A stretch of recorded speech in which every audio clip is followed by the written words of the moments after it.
મારું નામ પાર્થ બહાદુરભાઈ ગઢવી છે. હું જેજેટ્સ arts and education commerce college અમરોલીનો વિદ્યાર્થી છું. હું આજે સરસાણા ખાતે 12મો યોગ દિવસની ઉજવણી કરવા માટે આવ્યા છે. હું છેલ્લા 2 વર્ષથી આ યોગ કરું છું અને મને આ ખૂબ ફાયદા થયા છે. છેલ્લા 8 મહિનાથી દવાખાને જવાની જરૂર નથી પડી. વગર જીમ ખાતે મારું શરીર આટલું તંદુરસ્ત અને ચુસ્ત છે. તો આપને પણ એ સંદેશ કે સ્વચ્છ ભારત અને સ્વસ્થ ભારત સાથે જોડાવો. નમસ્તે, મારું નામ જિજ્ઞા મિસ્ત્રી છે. અમે લોકો ગજેરા સ્કૂલને રિપ્રેઝેન્ટ કરીએ છીએ. અમે લોકો રેગ્યુલર યોગા કરીએ છીએ સવારમાં. અને ખરેખર મેન્ટલી સ્ટ્રેસ એટલું ઓછું થઈ જાય છે, બોડી પણ સારી રીતે મેન્ટેન રહી છે અને આખો દિવસ એટલો ફ્રેશ અને એટલો સરસ લાગે છે ને અમે બધાને સજેસ્ટ કરીએ છીએ કે યોગા કરવા ખરેખર સારા છે.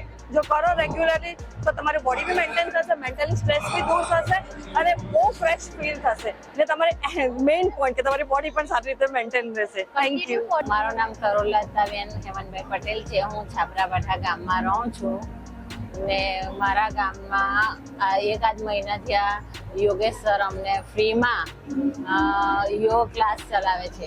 તો અમારા ગામની બહેનોને અમે સપોર્ટ કર્યો કે આપણે પણ યોગ કરવો જોઈએ.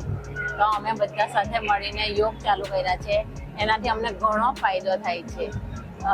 શારીરિક માનસિક તણાવ બધું દૂર થાય છે. મારા જોઈને મારા ઘરમાં પણ એવન મારા મિસ્ટર, મારા છોકરાઓ, મારી વહુ, મારી દીકરી બધા અમે યોગ કરતા થઈ ગયા છે ને અમને સારો એવો ફાયદો લાગે છે. શારીરિક અને માનસિક તણાવ પણ બહુ આમ ફેર લાગે છે. શરીરમાં દુખાવો, ગેસ, એસિડિટી એનો પ્રોબ્લેમ હતો એ પણ મને દૂર થઈ ગયો છે.